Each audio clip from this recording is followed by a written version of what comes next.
बड़े भाव के साथ गाएं सभी। राधे राधे श्री राधे, हो जय राधे श्री राधे, राधे राधे श्री राधे, जय राधे श्री राधे, राधे राधे श्री राधे, जय राधे श्री राधे, राधे राधे श्री राधे, राधे राधे राधे राधे श्री राधे, ओ राधे राधे श्री राधे, राधे राधे श्री राधे, राधे राधे श्री राधे, राधे राधे श्री राधे, राधे राधे राधे राधे श्री राधे, राधे राधे श्री राधे। बोल श्री भागवत भगवान की जय। इतना जोर से ना बोले आप कि आपकी आवाज मेरे तक आ जाए, इतना धीरे बोले। बोले राधे राधे। आप सभी कल कथा श्रवण कर रहे थे, बड़ा सुंदर प्रसंग सुन रहे थे। आत्मदेव जी महाराज की घर की कथा को आप सुन रहे थे। श्री सूत जी महाराज उल्लेख कर रहे हैं कि हे राजा, शौनकादिक ऋषियों को है ऋषि बनो, कई प्रकार की यहाँ पर ये आवाज कर रहा है। कौन? धुंधकारी महाराज। पूछा कौन हो भाई तुम? बोल नहीं पाया क्योंकि ये प्रेत योनि को प्राप्त था। कमंडल से जल लिया और जल का प्रोक्षण करके जल को छोड़ा तो महाराज इसे बोलने का सामर्थ्य प्राप्त हो गया और इसने बोलना प्रारंभ किया कि महाराज अहं भ्राता त्वदीयोऽस्मिन्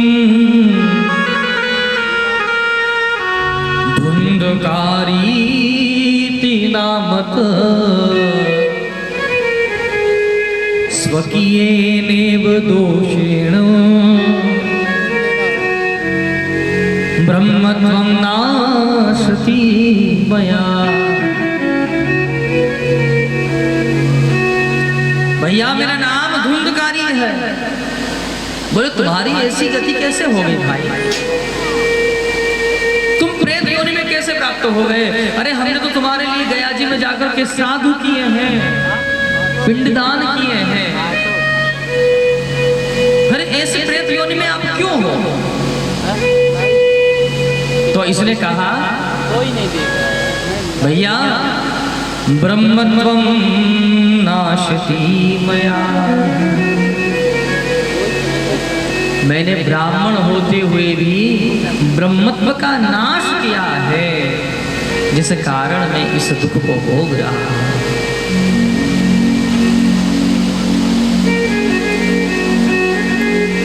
मृत्यु के पश्चात अगर आपने जीवन पर्यंत आपने कभी भगवान के मंदिर न गए हो, कभी आपने पूजा पाठ न की हो, कभी भगवान गोविंद के चरणों में माथा न टेका हो, मृत्यु के पश्चात अगर आप प्रेत बन गए तो उसके निमित्त कितनी भी बार गया जी में जाकर के श्राद्ध कर दो, उसे गति प्राप्त नहीं हो सकती, ऐसा भागवत में लिखा है।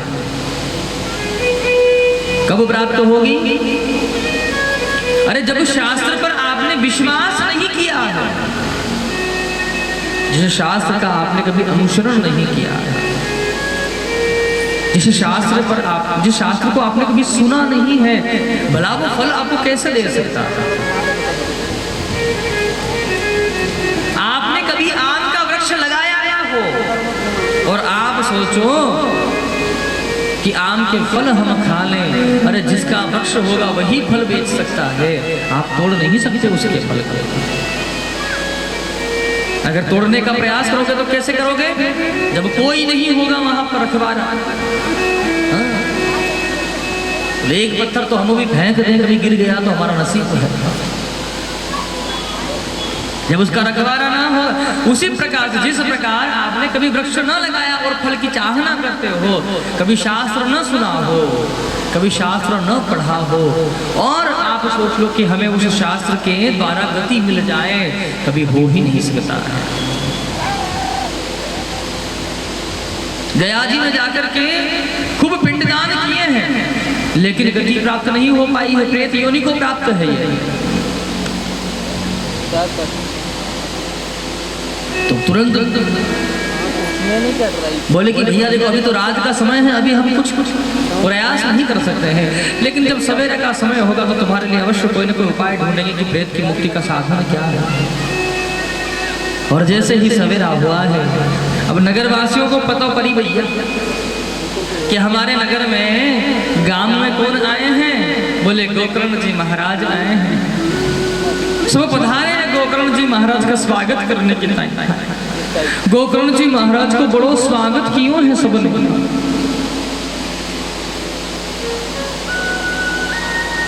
और वर्णन करते हैं, अब गोकर्ण जी महाराज सबसे एक ही प्रश्न कर रहे हैं, भैया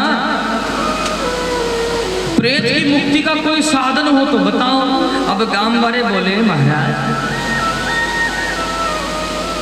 अरे आप संत हो, महात्मा हो, आप नहीं जानते हो कि प्रेत की मुक्ति का साधन क्या है, तो हम कैसे जान सकते हैं। हाँ?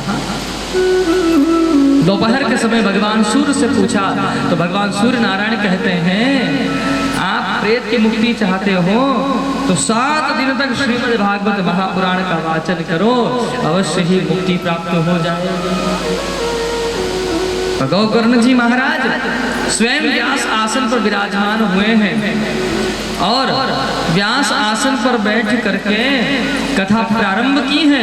हाथ जोड़ करके बोले हैं, भैया धुंधकारी हम आप ही के निमित्त इस कथा का वाचन कर रहे हैं, आप जहाँ कहीं हो हमने आपके लिए आसन लगायो है, आसन पर आकर के बैठ जाओ और कथा सुनो। अब धुंधकारी महाराज का शरीर तो था नहीं कि कथा में आकर के बैठ जाए।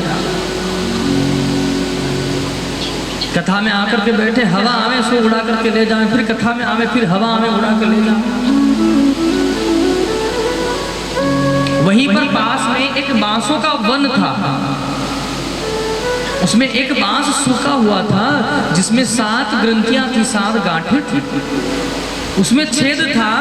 उस छेद के द्वारा धुंधकारी उस बांस के अंदर जाकर के बैठ गया, क्योंकि पोलापन है ना उसके अंदर। वहीं पर बैठ करके कथा सुन रहा है। मन में क्या भाव है कि इस कथा को सुनने से मुझे मुक्ति प्राप्त हो जाएगी, मुझे प्रभु का परम पद प्राप्त हो जाएगा, ऐसा भाव है धुंधकारी महाराज के मन में। और धुंधकारी महाराज कथा सुन रहे हैं। एक दिन हुआ तो पहले दिन में पहली ग्रंथि फट गई है बांस की, दूसरे दिन में दूसरी ग्रंथि फट गई है, तीसरे दिन में तीसरी ग्रंथि फट गई, और धीरे धीरे जैसे ही 7 दिन हुए हैं 7 ग्रंथियां उस बांस की फट गई हैं। दिव्य योनि को धारण किए श्री धुंधकारी महाराज का प्राकट्य होता था। अब धुंधकारी महाराज का जैसे प्राकट्य हुआ, दिव्य योनि को धारण किए हुए हैं धुंधकारी महाराज, और भगवान के पार्षद आए हैं विमान लेकर के।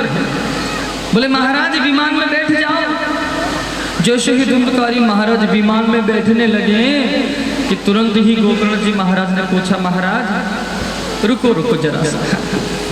बोले क्यों? भगवान के पार्षद बोले आपके भाई ने 7 दिन कथा सुनी है, इन्हें परम पद प्राप्त हुआ है, आज आप रोक क्यों रहे हैं? भगवान के धाम जा रहे हैं ये। गोकर्ण जी महाराज बोले महाराज अत्रेव बहवः सन्ति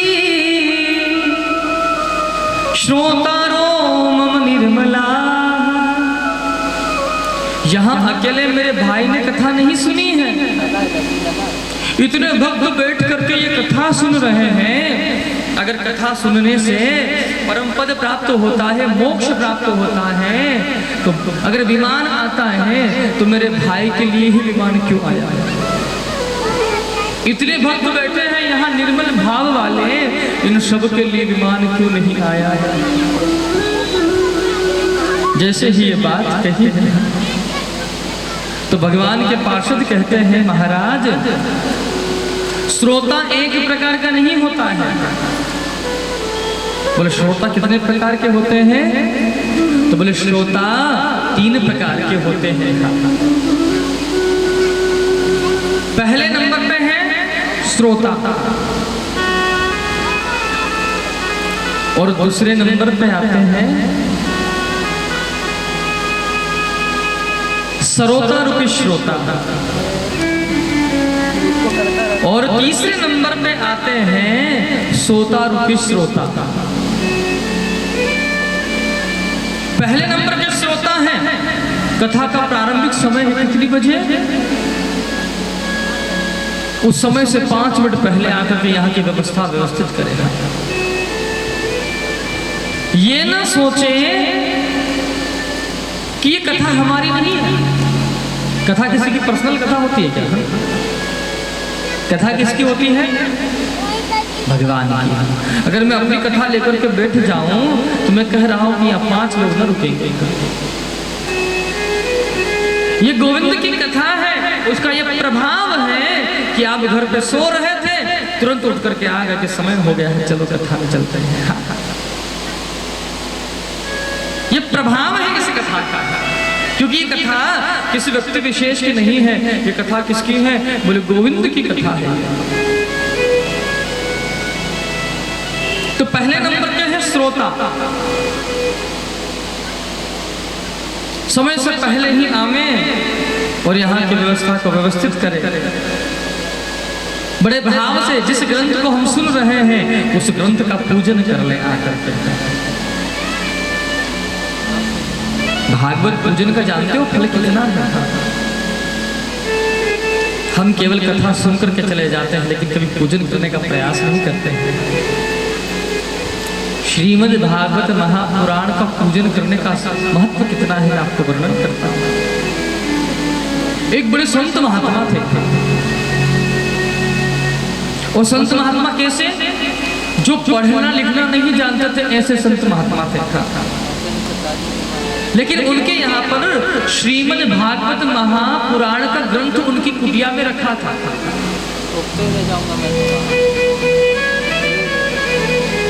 संत महात्मा रोज सुबह उठ करके स्नान पूजन, अब पूजा पाठ तो भगवान की जानते नहीं, क्योंकि पढ़े लिखे हो तो हनुमान चालीसा का पाठ कर सकते हैं। अब पढ़े लिखे तो थे नहीं, जो मन में आवे वही भक्ति है बस। तो बाबा क्या करते थे कि रोज नदी स्नान करके आते और श्रीमद् भागवत महापुराण के ग्रंथ को पुष्प अर्पण करते, तुलसी दल अर्पण करके, रोज प्रतिदिन नियम था उनका। एक दिन उनके शिष्य ने कहा, गुरुजी मैं कई वर्षों से देख रहा हूं इस ग्रंथ को आपके पास में, कभी आपने खोलकर नहीं देखा, क्योंकि आप पढ़ना नहीं जानते हो। क्या सार है इसको रखने का? ये ग्रंथ आप हमको दे दीजिए, हम पढ़ेंगे, किसी को सुनाएंगे। गुरुजी ने मना कर दिया, नहीं दे सकता। और नियम से प्रतिदिन एक ही नियम से एक ही टाइम पर रोज प्रतिदिन इस श्रीमद् भागवत महापुराण को तुलसी पत्र और पुष्प अर्पण करते थे। जैसे ही 12 वर्ष पूर्ण हुए हैं, श्रीमद् भागवत महापुराण के अंदर से मेरे गोविंद का प्राकट्य हुआ है।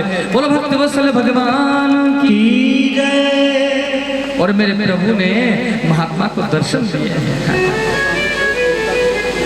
हम केवल इसको ग्रंथ को सुनकर चले जाते हैं। हमने कभी नहीं सोचा कि इस महापुराण के ऊपर एक तुलसी पत्र भी हम अर्पण कर दें। जिस ग्रंथ को हम सुन रहे हैं, प्रयास करें, लेकिन वो ऐसा ना कि अब कथा प्रारंभ हो गई, जब आ रहे हो तो महाराज जी ने कहा है आपको चढ़ाना है। या तो जब आरती नहीं हो उससे पूर्व आवे और अर्पण कर दे, या फिर आरती के बाद में मंच पर आकर के अर्पण करे। कथा में व्यवधान ना हो। बहुत सारे भक्त ऐसे भी होते हैं, कथा में आएंगे आकर के सबसे बीचों बीच चल करके मंच पे आएंगे, जैसे बस अब उन्हीं का इंतजार था।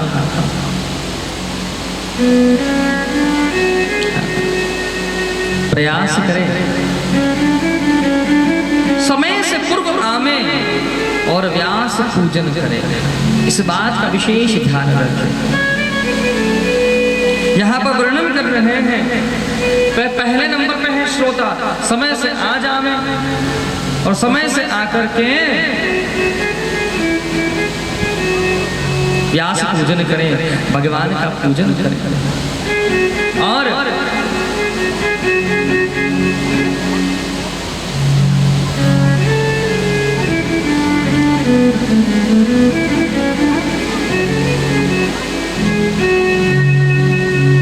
वर्णन करते हैं कि और एक एक प्रसंग को बहुत ध्यान से सुने,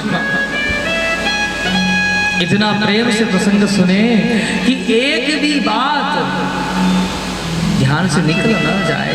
इस बात का विशेष ध्यान रखें। एक एक बात को बड़े ध्यान से श्रवण करें और अपने जीवन में उतारने का पूर्ण प्रयास करें। आरती प्रसाद लेकर के भगवान का नाम स्मरण करते हुए अपने गृह मंदिर के लिए प्रस्थान करें और रात्रि में जब सो रहे हो तो भगवान के नाम का चिंतन करें। चिंता ना करें, हमेशा करें तो क्या करें? चिंतन करें भगवान का। यह वर्णन किए हैं लक्षण, श्रोता के लक्षण वर्णन किए हैं। और यहां से आगे वर्णन करते हैं दूसरे नंबर पे है सरोता रूपी श्रोता। कथा प्रारंभ हो जाएगी, उसके बाद में आएंगे,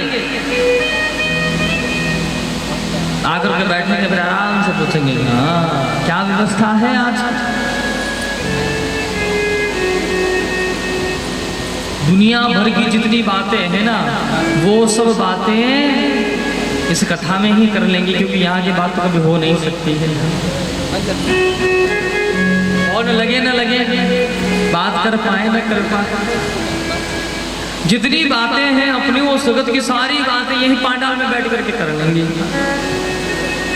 जिस प्रकार एक सरोता धीरे धीरे करके सुपारी को काटता है, उसी प्रकार ये सरोता श्रोता धीरे धीरे करके पूरी कथा को काट देता है।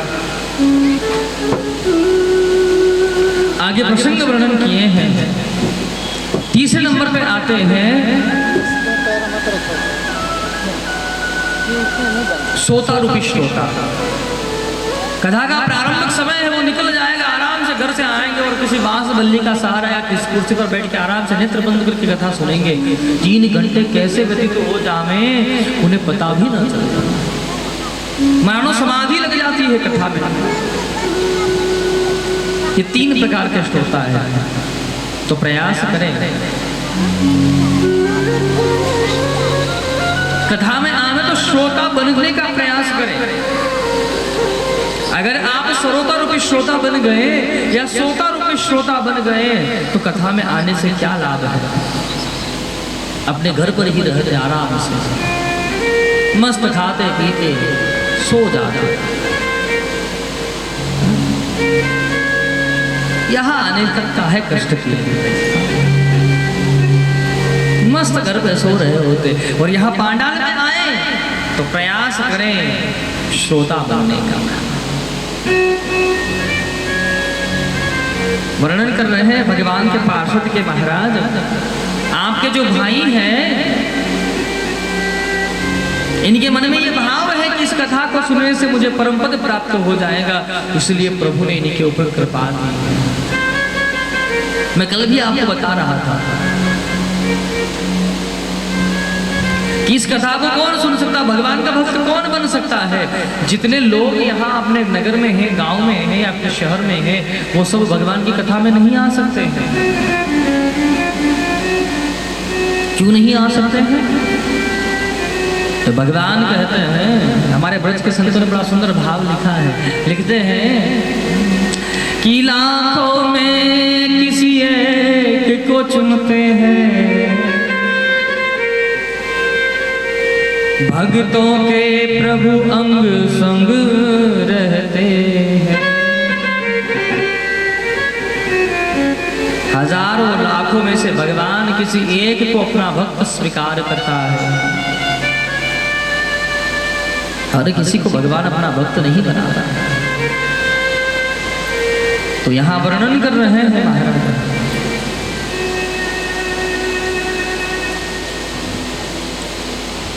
कथा में वेदी पूजन इत्यादि के बारे में वर्णन किया है। आवाहित देवता के बारे में वर्णन किया है कि भगवान की वेदी रचना करे, बाद में उनका पूजन अर्चन करे, विधि विधान से उनका अर्चन करे भगवान का, ऐसा उल्लेख वर्णन करते हैं। 33 कोटि देवता इत्यादि के बारे में, पूजन के बारे में, रुद्र कलश, नवग्रह पूजन, सर्वतोभद्रमंडल पूजन, षोडश मातृका, गौरी गणेश पूजन, वरुण पूजन के बारे में वर्णन किया है। उसके बाद ब्राह्मण देवता के बारे में उल्लेख किया है और कहा कि ब्राह्मण देवताओं के द्वारा वेद मंत्र का उच्चारण करवाने के पश्चात में भगवान के मंत्र का जाप करवाने,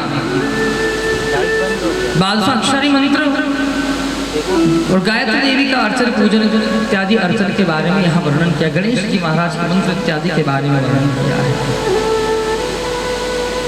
और यहाँ पर आगे वर्णन कर रहे हैं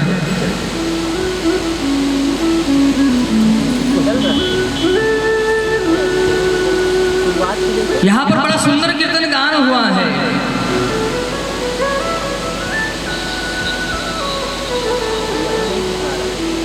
भगवान का कथा श्रवण कर रहे हैं, वर्णन कर रहे हैं कि सनकादिक ऋषि जब कथा श्रवण करवा रहे हैं तो कथा का ऐसा प्रभाव रहा, ऐसा कीर्तन गान किया महाराज कि यहाँ पर भगवान स्वयं मेरे गोविंद पधारे।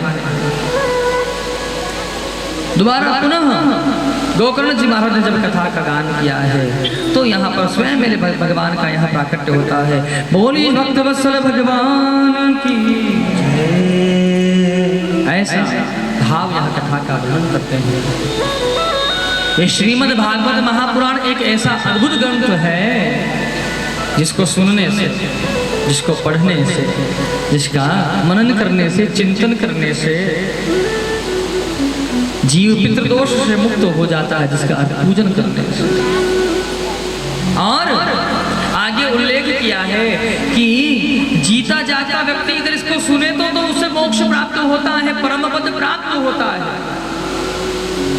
लेकिन मृत्यु के पश्चात अगर कोई प्रेत योनि को प्राप्त हो गया तो उसे भी परम पद प्राप्त होता है। ऐसा अद्भुत ग्रंथ है श्रीमद् भागवत महापुराण। प्रेम से बोलेंगे, आधे आधे ना बोले, थोड़ा धीरे से बोले और जोर से बोले, पूरे पूरे बोले, बोलो राधे राधे। ऐसा उल्लेख किया है कथा का। यह कथा जो है ऐसी अद्भुत कथा है कि है ज्ञान की ये गंगा, ऋषियों की अमर वाणी, पंचम वेद यही है, वो पंचम वेद यही है, पंचम वेद यही है, ये है कथा पुरानी, ये ज्ञान